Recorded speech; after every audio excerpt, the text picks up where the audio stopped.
Mbështetësi televizjes vetëvendosje festuan që në orët e para të mbrëmjes para selisë së partisë, ndërsa procesi i numërimit të votave për zgjedhjet e parakohshme parlamentare po ecte me ritme të shpejta dhe konfirmonte avantazhin e qartë të kësaj force politike.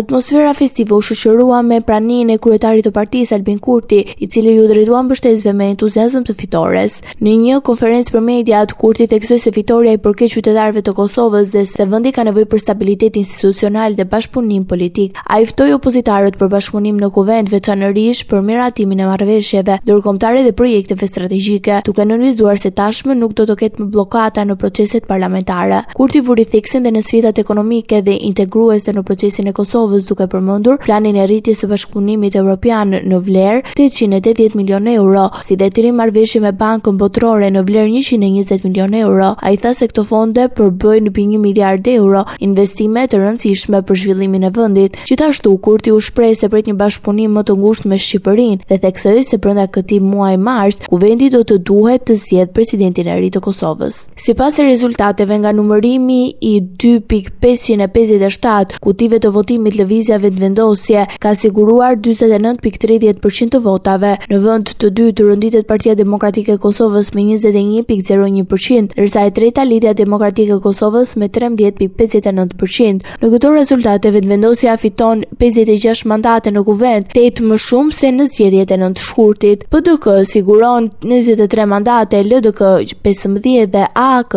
6, ndërsa partitë e minoriteteve si zakonisht kanë 20 mandate. Kurti ka rritur mbështetjen me mbi 33.000 vota, ndërkohë që ende pritet të numërohen votat e diasporës, ato me kusht. Humbësia e madhe e këtyre zgjedhjeve konsiderohet LDK. Kryetari i saj Lumir Abdigjiku pranoi humbjen pas publikimit të rezultateve dhe deklaroi se do të analizoj situatën politike dhe elektorale, pa përjashtuar mundësinë e dorëheqjes.